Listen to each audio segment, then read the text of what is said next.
Good afternoon, everybody. It appears we don't have a chair or a vice chair for the meeting today, so we need to nominate a chair for this meeting only. So can we have some nominations, please? Irene. Can nominate Iris, please? I second. Do you want to move up to the top, chair? Do you want to move up to the top?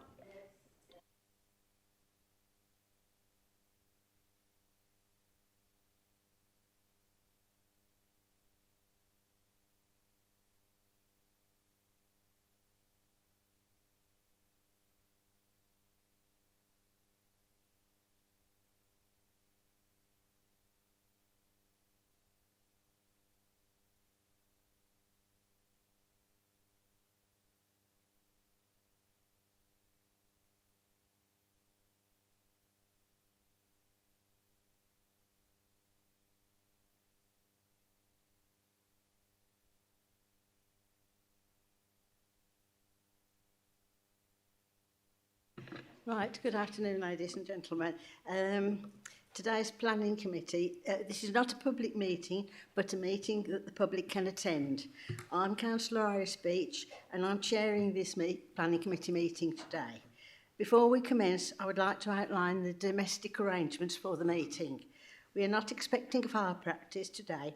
If the alarm sounds, please leave the building by way of the fire exit through the doors at the rear of the chamber, on my right. When you have left the chamber, proceed down the stairway and exit through the emergency exit on the ground floor. If there is anybody with mobility issues, please wait in the refuge area at the top of the stairs where the emergency evacuation lift is located, and use the intercom situated to the left-hand side of the lift doors to call for assistance.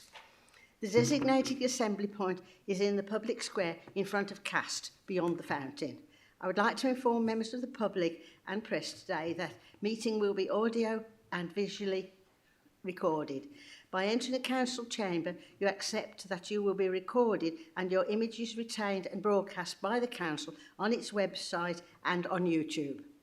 If anyone intends to record or film any part of today's meeting, please ensure that this does not disturb the conduct of the meeting and you only focus on recording those people participating. Please ensure that your mobile phones are switched to silent mode. May I remind anyone speaking in the meeting that you will need to press the large red button underneath the microphone and ensure the red light is illuminated. This will ensure you are recorded. The meeting is proceeding today on the basis that all members of the committee have read their agenda papers thoroughly and are aware of what they will be considering today. If any members of the committee leave the chamber during the consideration of an application, they should ensure that they do not take part in the vote on their return, as they will not have heard all the relevant information on the particular item. Thank you. Item 1, apologies for absence. I've got apologies from Chair Councillor Durant and Committee Member Jolly Hogarth. Are there any more apologies, please? Right, thank you. Item 2, exclusion of the public and press. There are no exempt items on today's agenda. Declarations of interest. Are there any declarations of interest, please? No, if you suddenly think of something, then there are forms available for you to sign.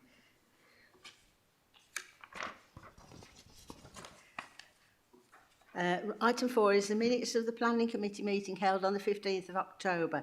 Can the minutes be moved as a true and accurate record? Is that seconded? Yeah. In favour? Thank you. I will then sign them. Item 5, schedule of applications.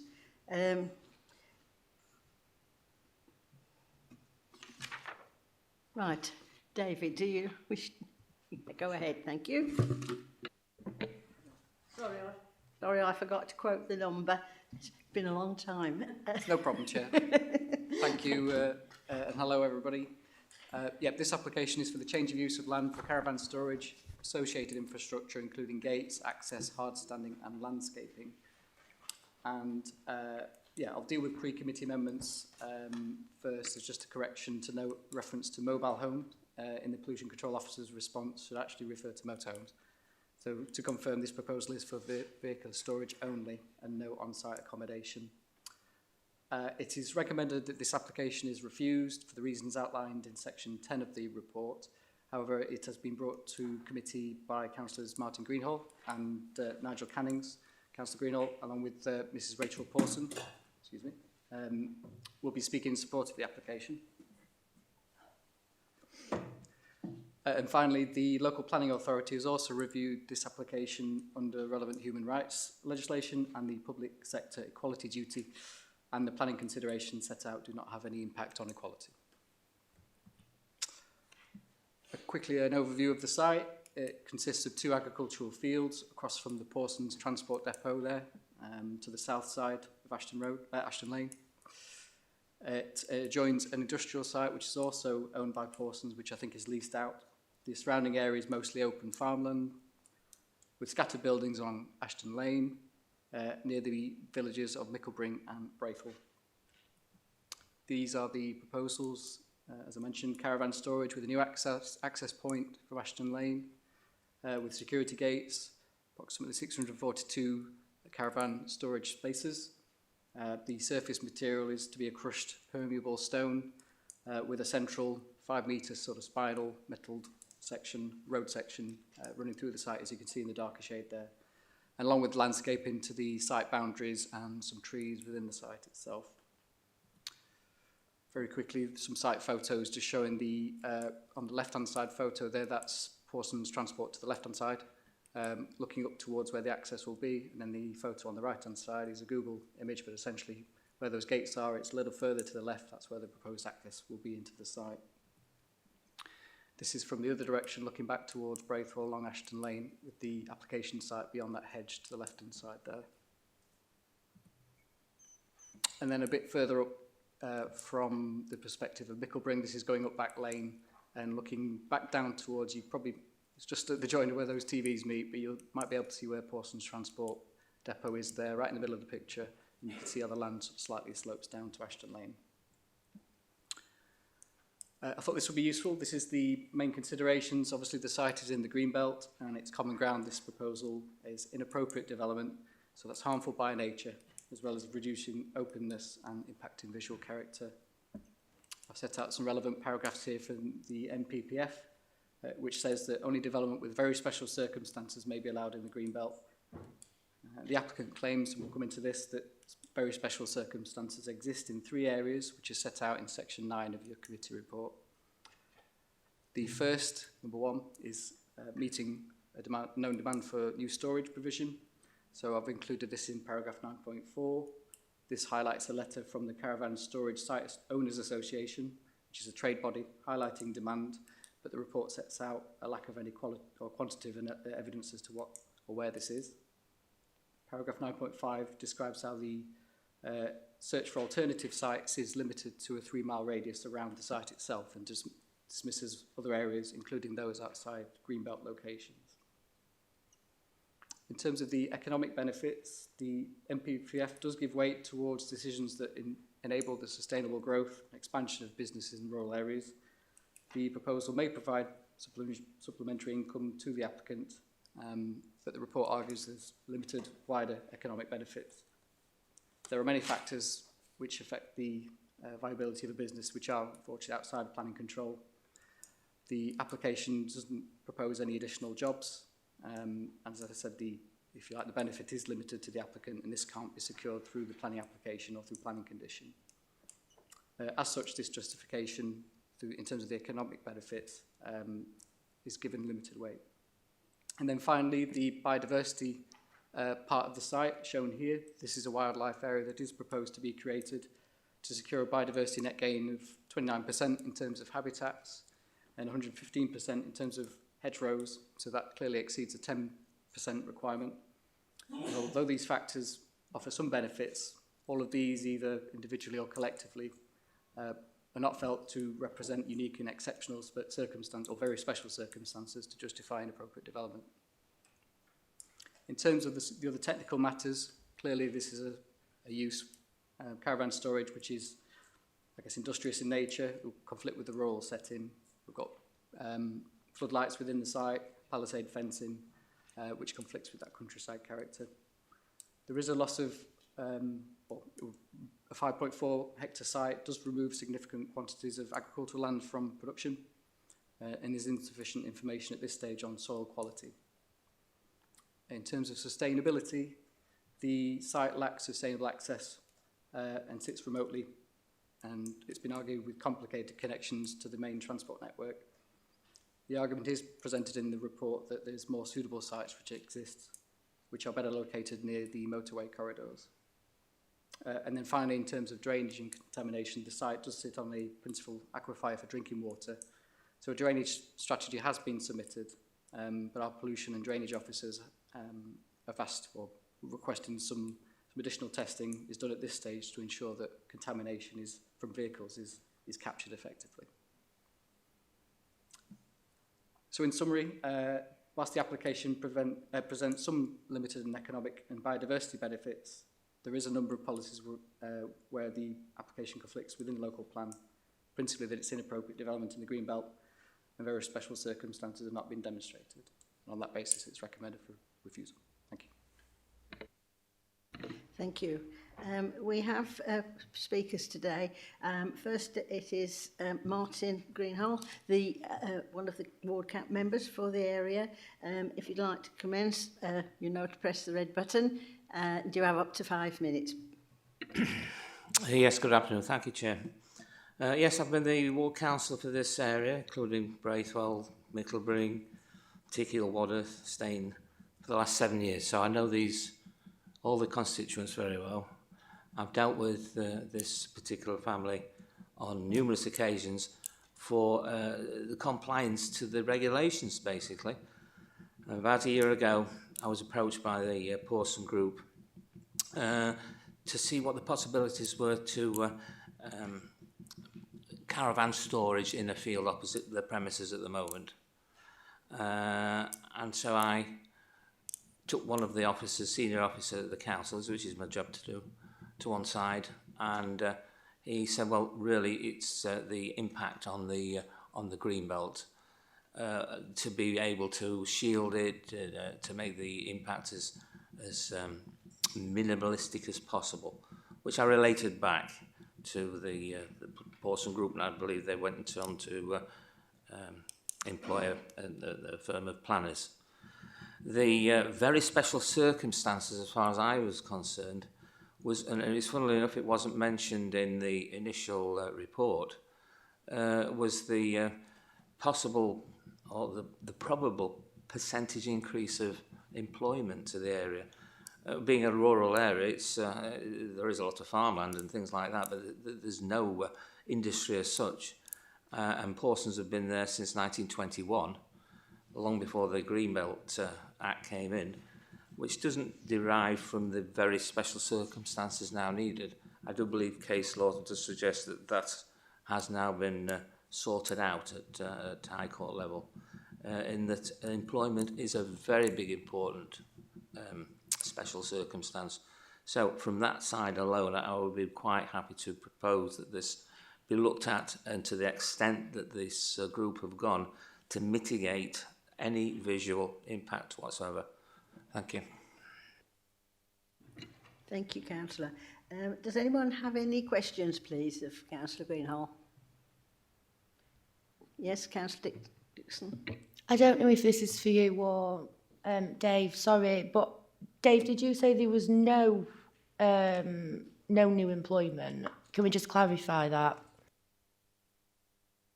I think that will be best left until we go into the other section. Yes, thank you. Any other questions? No, thank you. Thank you very much for your contribution. We now move to Mrs. Rachel Pawson, who is the applicant, and you have up to 5 minutes to speak and to press the red button when you begin. Thank you. Thank you for giving our family the opportunity to speak today. My name is Rachel Pawson and I speak on behalf of the Pawson family and our business. Some people here may know of the name and will have seen our vehicles on the road. Pawson Transport is currently run and managed by the 4th generation. We have been directors for over 18 years, our fathers and grandfathers since 1921. We are a well-established local business looking to secure its financial future. During the last several years, we have seen unprecedented changes within the sector, challenges beyond our control, all of which have put immense pressure on the business and our family. We have also been under immense scrutiny from our bank monitoring our performance. Earlier this year, the business has made redundancies, cut salaries, including directors taking a 60% cut to show commitment to the bank. Fuel prices have been so volatile through world events, at one point becoming 45% more expensive. New vehicles have increased by 48%. We have been forced to increase drivers' wages 3 times in the last 2 years, an increase of 15%. In April, following the budget, we have further increases of new minimum wage, higher national insurance, etc. Fuel and wages are paid circa 40 days before we get paid by customers, and that's not guaranteed either in the current climate. In the UK economy over the last 12 months, there has been a total of 463 transport business failures. 2 local business failures in the Doncaster borough within the last 4 weeks, McGregor Logistics and Intake Transport. Friday last week, a long-standing South Yorkshire transport company, Trustwell Haulage, collapsed after 125 years of trading. Our business must return to profitability to retain funding support from the bank and survive as a significant employer in the area. The importance of this caravan application. We are very privileged to have land adjoining our existing transport and caravan storage operation. We made the decision as a family that for us to stabilise our business and its future, we need a supplementary income that is stable, more consistent, and brings added value to the business. As a result, we put in an application for additional caravan storage area on land which is adjacent to our existing operation. Why this piece of land? Well, we own the land, therefore there is no cost of land purchase elsewhere. We have carried out exercises to see if other land is suitable, but it is either highly priced or has confirmed employment status, and we would have to move existing caravan storage customers. Adjoining land, which is essential from a security and administration management perspective, and essentially the most cost-effective. It meets a known demand for caravan storage in the area. The requirement for caravan storage is increasing constantly. Families choosing to get away more frequently with young children on a weekend, or simply have a more affordable holiday, including ones with their pets.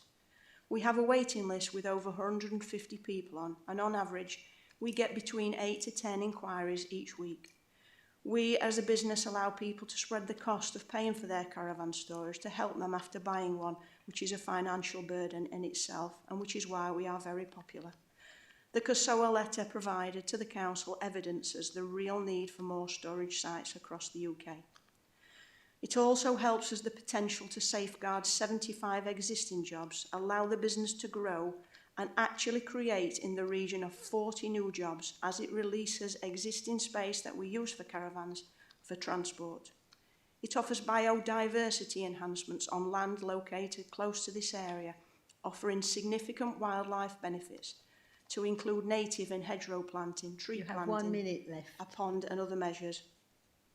Our site has excellent accessibility contrary to council reports. Circa 100 HGV movements leave our site each day. The site will be very well screened as per our existing facility, and visually it will only be seen from the crest of the hill or the air.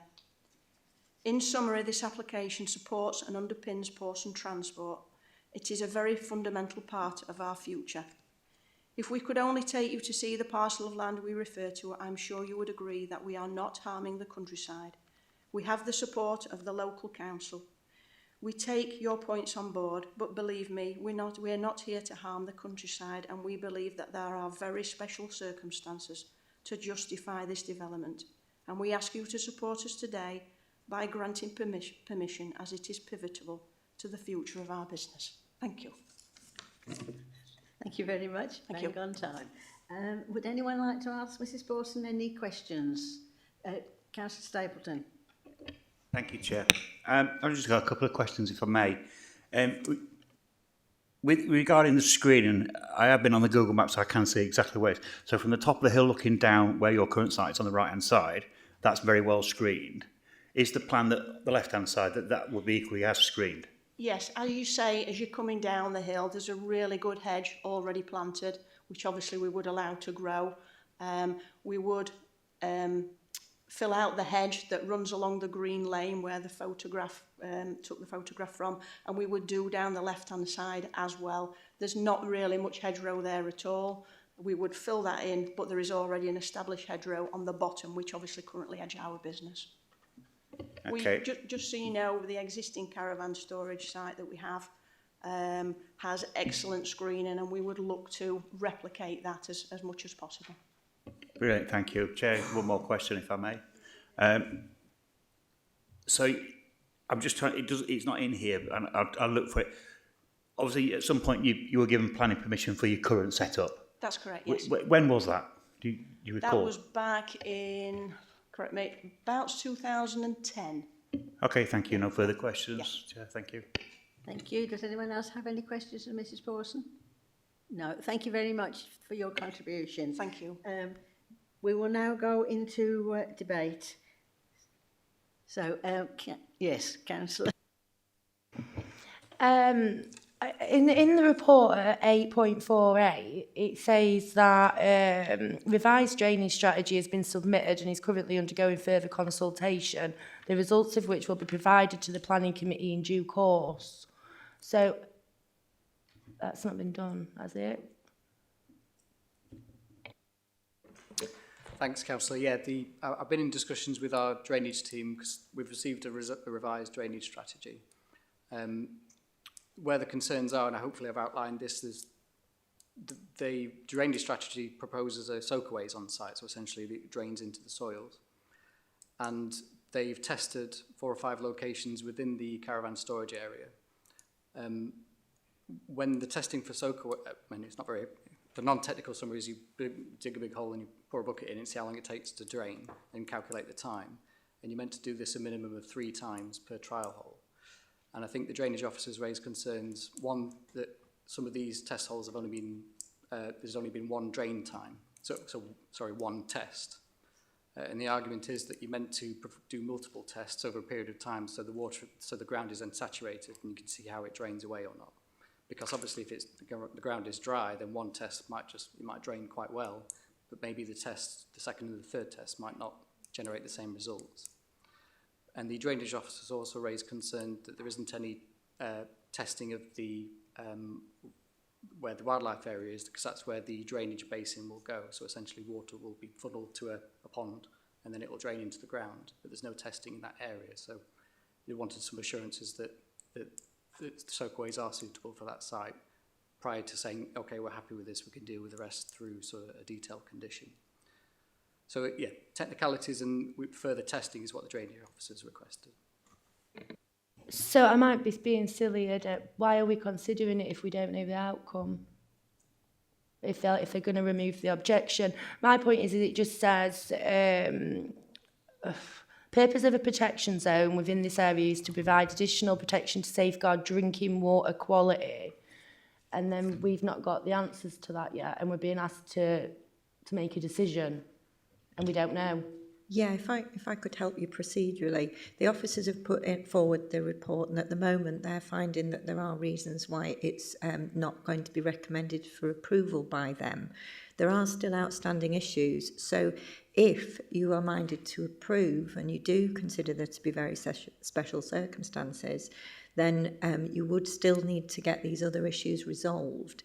That could be a deferral so that the additional information can be put forward. And then in the event that they can't be resolved, it would come back to committee with that information. So that's why it's before you already, because the officers are recommending refusal. Yeah, I'm pretty confused about what's just been said. So in other words, officers can bring something to planning. They've not considered it. We might knock it back or refuse to support them. They haven't, as in the past, where that's happened. They've considered what things they may put on should we not agree with the officers. That's not happened. So therefore, it's going to go back to them to do more work and delay it even further and even further. That just like seems, the nicest way I can put it, shoddy. Yeah, I mean, as it's, I mean, I've got a whole lot of things I want to talk about on this, but I don't want to get this thing first and give other people a chance to speak before I basically say what I need to say. So I'm just a bit confused as to where we're at this thing. So Sorry for confusing you, but I understand that the technical information could come forward and then be resolved through a condition that could be imposed. But if it can't, then it is something that would need to be resolved before you could approve it. But that's so my point. Be a deferral. That's my point. What if we were to actually overturn the council decision right now, and it goes forward? As far as I'm concerned, then they've got permission to crack on. Surely you can't have a second bite of the cherry as a planning authority. Surely you wouldn't be able to approve it today without resolving the issue about the aquifer and the lack of information. So why are we sitting here talking about it then? It's wasting our time. Just coming in today has been a complete waste of time then, hasn't it?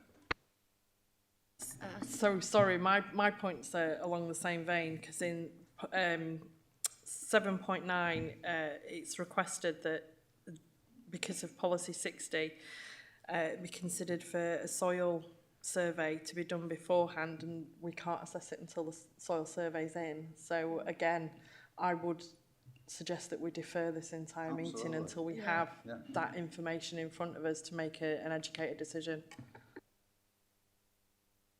Before I call Councillor Cox, there's a point I wanted to make about on the pollution part on 7.6. It's speaking about the aquifer, as if there's going to be one hell of a lot of water. There would be no more water than would be normal that falls onto the ground, in the sense that caravans, and let's face it, most of the storage would be taken up by caravans because people haven't the room to keep them at home. Motorhomes are more often kept at home because of their size. A caravan, when it is brought to storage, the sewerage tank and the water tanks are emptied before transportation because, for one thing, it's weight. The other thing is you don't want them sloshing around when you're having been someone who's towed caravans. So there's no liquid on board except in a modern caravan that may have central heating. Now, if that is leaking, then you take it to get it repaired because it shouldn't leak. So there should be no more water than would be normally falling. It's falling on the caravan and running off. So I find it very odd in that sense. But otherwise, as I say, it to my mind doesn't affect the aquifer any more than being nothing there really. I've got thank you. I've got David wants to speak, and I've got Councillor Cox as well.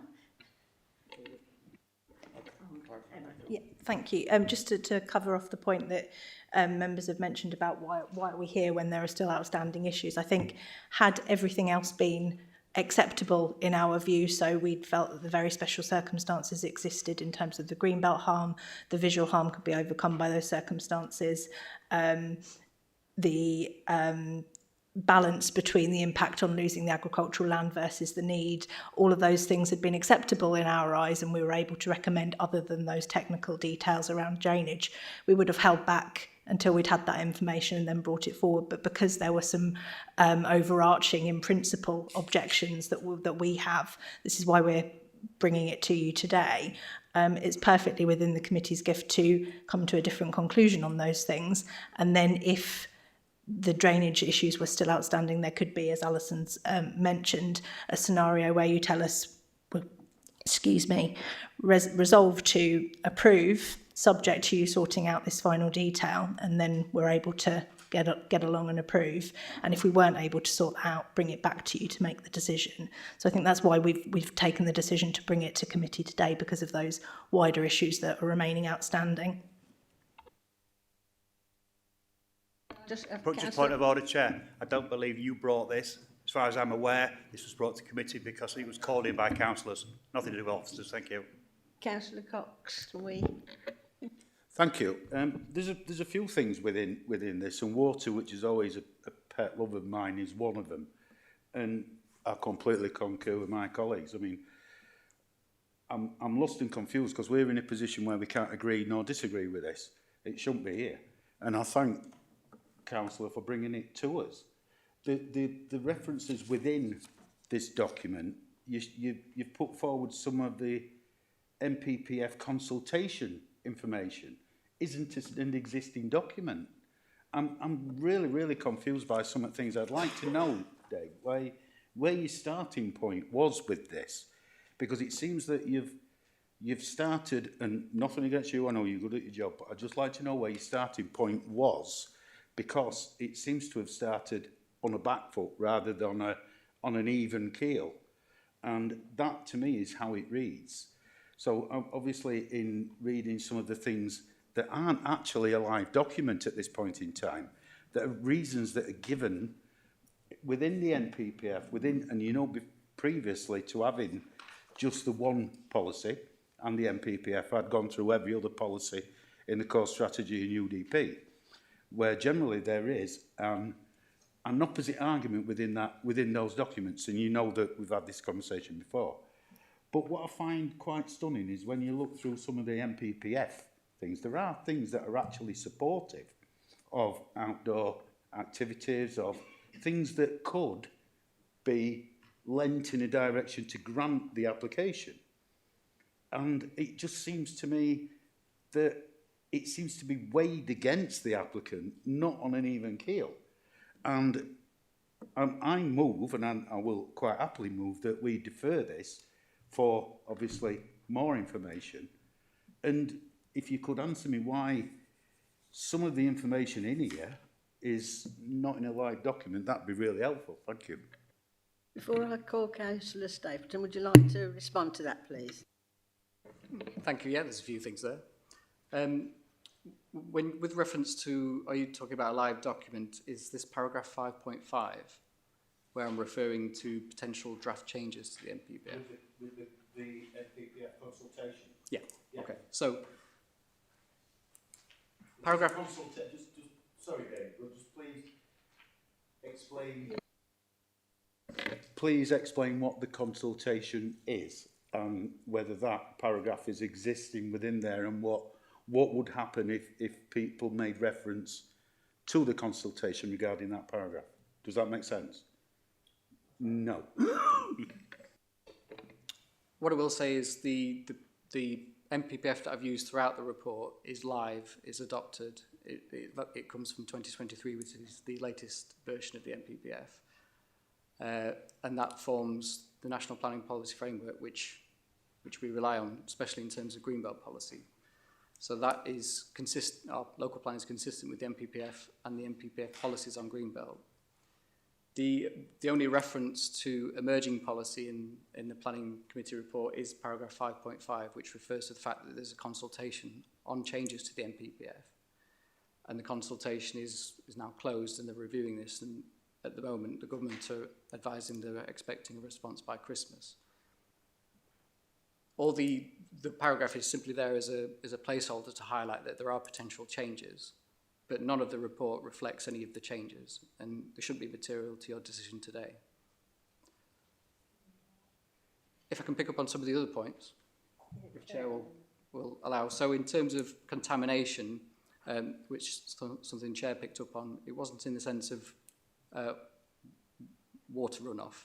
I think the Pollution Control Officer's concerns related more to storage of oils, fuels within caravans, or anything that is on board might not necessarily be aware that they're there, and there is potential for those liquids to leak, and that was the principal concern. The drainage strategy does propose an interceptor, so essentially any sort of runoff is, if you like, tried to be captured within the site and then intercepted, and to make sure that no oils translate then into the groundwater.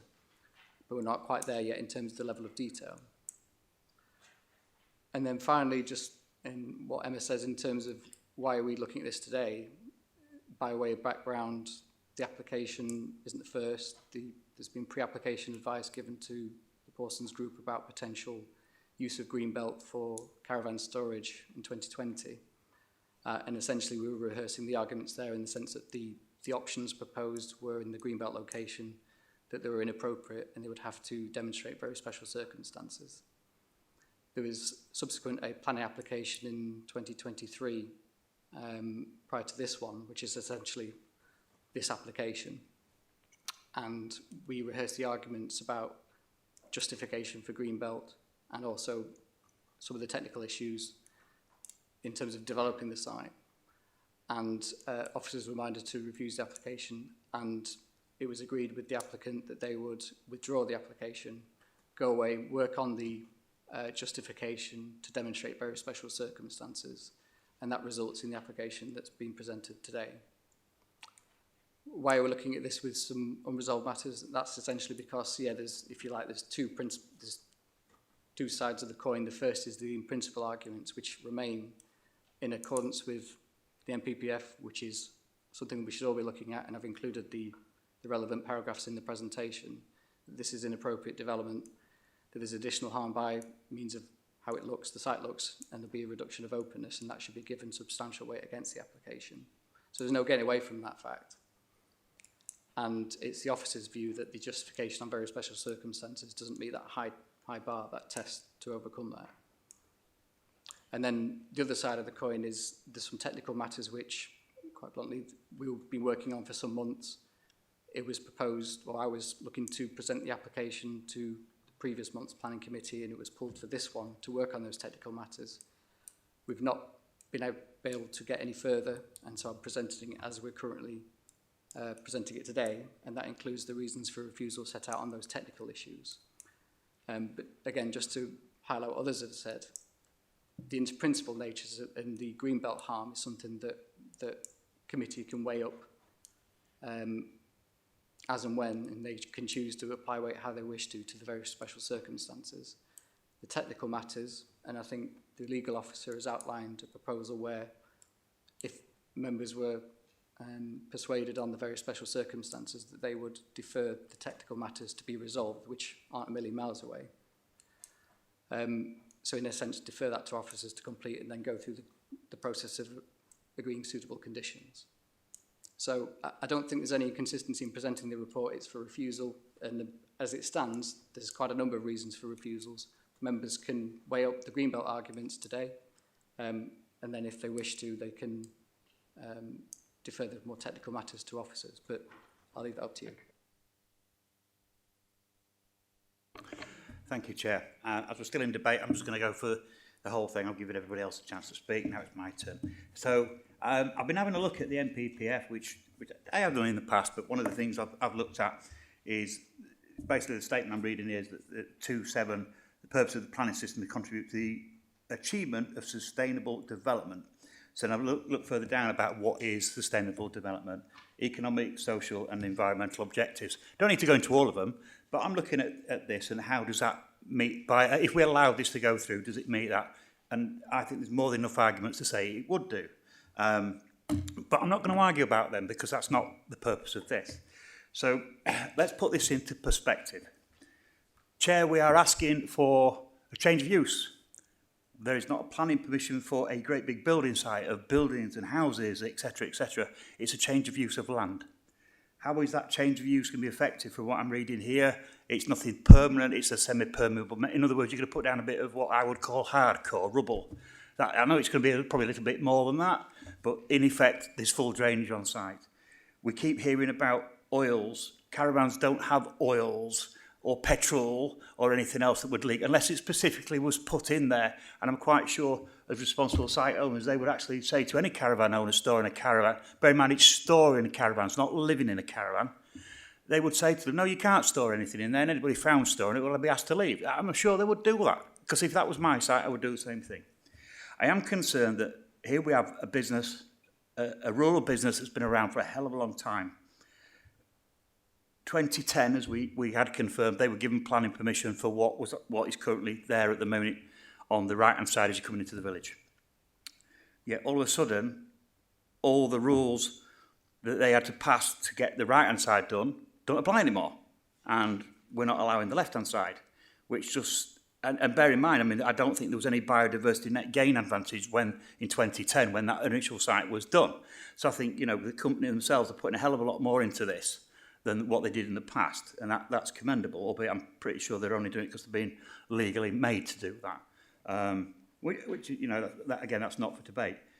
I do think there's an argument here that by stopping this, it's going to potentially affect a business locally, that's going to affect jobs.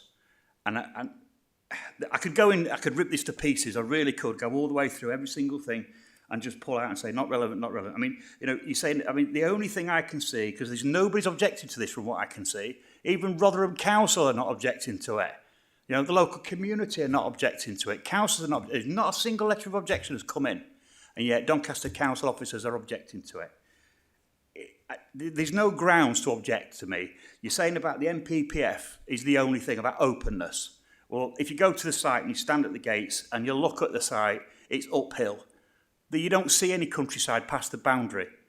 It's uphill. So the brow of the hill is the furthest you can see from there. If you're coming down from the hill, from the top, and which is why I asked the question about the screening, once that screening is matured, you won't see the site there.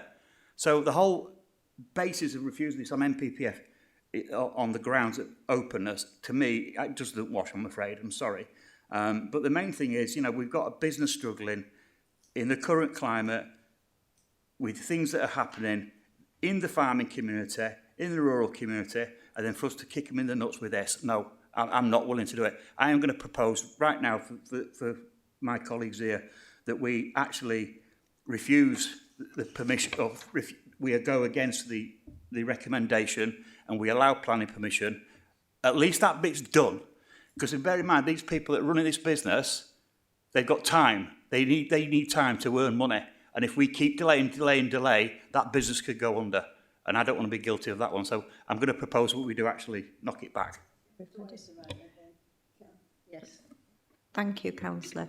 Just on wanting to approve it, if you find that there are very special circumstances, in order to comply with the legal requirements, it would need a Section 106 agreement to do with the biodiversity net gain, and it would need conditions on that you could delegate to your officers to attach as appropriate to deal with those outstanding issues about drainage and the technical side of things.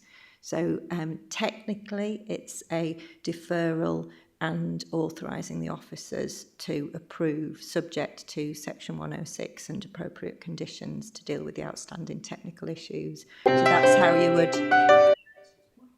Ooh, was that you? So that would be the way in which to frame your proposal so that it complies legally, if you're happy with that. Are there any other questions to the officer first? Councillor. Is because obviously it's farmland at the moment, is it laid fallow or is it being used for agriculture at the moment? I can go off what the landscape assessment said, that it was in arable use. Can't refer back to Mrs. Borson. No, she should have thought of that one before. Yeah. Right. Yes, Emma. Just very briefly on that, though, again, it's up to the committee to make a balance between the various impacts, so you're perfectly able to do that. And just to cover off what Councillor Stapleton, you've done precisely that exercise in coming to those very special circumstances around the positives that would arise through grant of planning permission, so that the reasons for coming to that quite clear, if that's the way the committee decide to go. Councillor Stapleton, I'll let you once again. Yeah, Chair, thank you. I think I could live with deferment as opposed to just knock it back. But what I'd like to know procedurally, deferment, can we put a time limit on this deferment? Because, you know, Doncaster Council did have a reputation, or did have at one point, for things taking so blooming long to get anything done. And I'm very conscious, you know, I run a business as well, and I know the situation that these are in, because I've been in it myself, and time is of an essence. So I don't want to defer this and then delegate the powers to an officer that's then going to sit on it for 6 months and not get an answer. So, can we get that? And to be fair, I don't really want to have officers' delegation. I think it should come back to us for decisions. Have the officers any idea, of a time scale at all?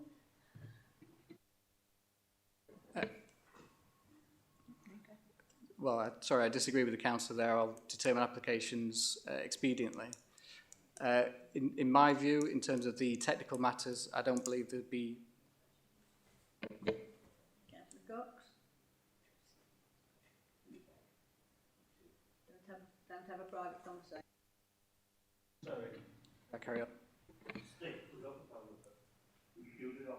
Hang on, I haven't finished, sorry. let Dave finish. So I'll deal with the application expediently. The technical matters, because I've been in discussions with kind of the pollution control officers and drainage teams, I don't think we're a million miles away. Like I said, we were waiting for some information from the applicant, so it kind of relies on them in part. But I'm confident we can deal with it promptly, as I always have. Chair, if I may, if we're now being told it can be done quickly, and I get that, and that's brilliant news, why defer it? Why can't we just say we're going to approve the planning permission subject to conditions, same as we do regularly, and then it's subject to condition. At least these people know what the answer is. They can go to their bank and say, look, we've got planning permission. Things can get moving, and they're not at risk of their losing the business. Legally, planning permission only exists when the piece of paper is in your hand on the notice of decision. So whilst you can say you're approving it, technically, even when you approve it subject to conditions, it's deferring them getting the permission. It's a technical phrase. So if you don't want the word defer in what you're proposing, you could say that you find there's very special circumstances, you wish to approve it subject to officers having delegated authority to resolve the matters of the Section 106 and the conditions, if that terminology suits better. Chair, what she said.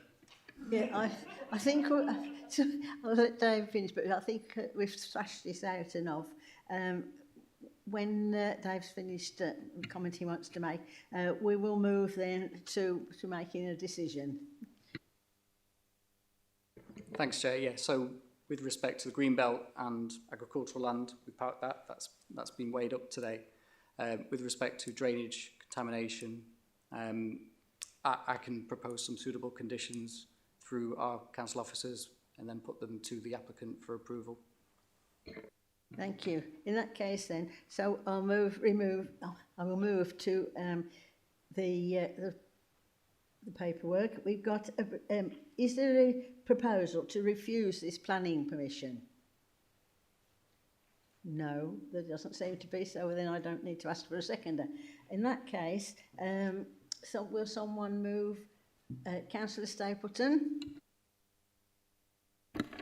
Yeah, Chair, I'll move that we grant planning permission for the application subject to the conditions as devised between the council officer and the applicant.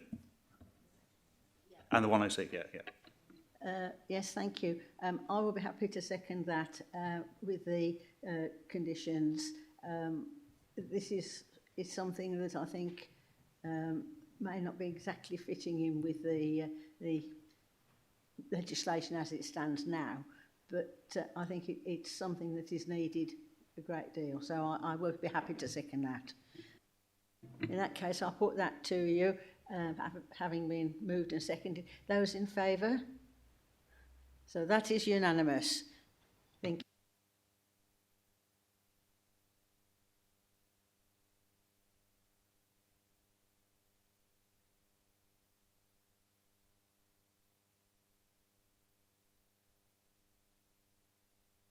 We'll move to the appeal decisions. Does anyone have any comments to make about any of them? Oh, silence. Should have read them.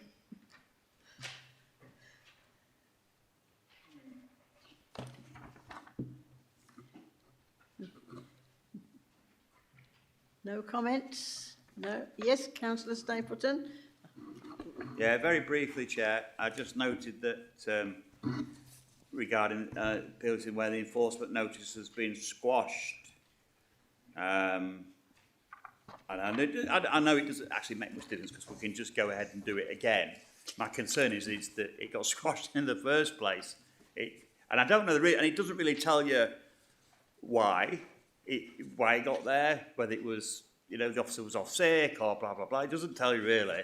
I just think, let's be mindful about going forward, not wasting council money on things which we, let's get it right the first time. And that's really all I want to say on that one. Thanks.